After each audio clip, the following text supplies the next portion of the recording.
Assalamualaikum warahmatullahi wabarakatuh.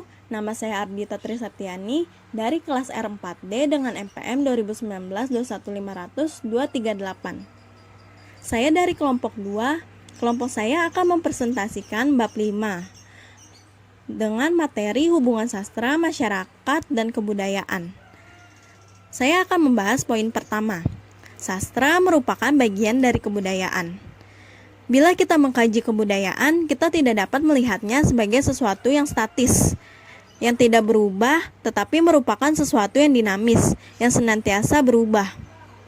Hubungan antara kebudayaan dan masyarakat itu sangat erat, karena kebudayaan itu sendiri, menurut pandangan antropolog, adalah cara suatu kumpulan manusia atau masyarakat mengadakan sistem nilai, yaitu berupa aturan yang menentukan suatu benda atau perbuatan lebih tinggi nilainya, lebih dihendaki dari yang lain. Kebanyakan ahli antropologi melihat kebudayaan itu sebagai satu keseluruhan.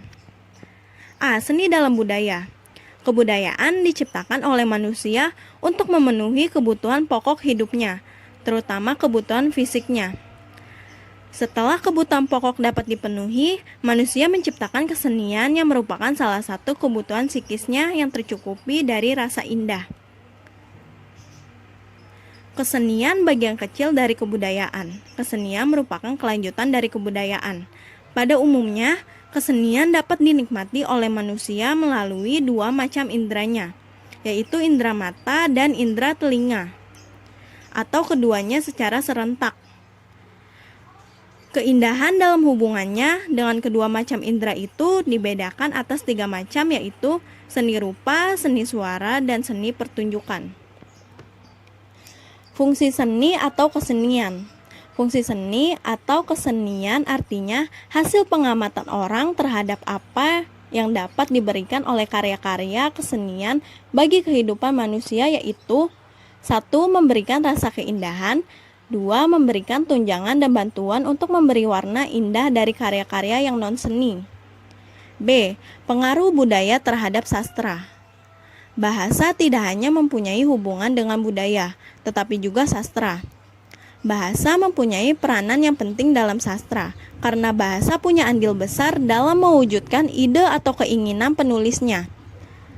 Banyak hal yang bisa tertuang dalam sebuah sastra, baik itu puisi, novel, roman, bahkan drama. Setiap penulis karya sastra hidup dalam zaman yang berbeda. Dan perbedaan zaman inilah yang turut ambil bagian dalam menentukan warna karya sastra mereka.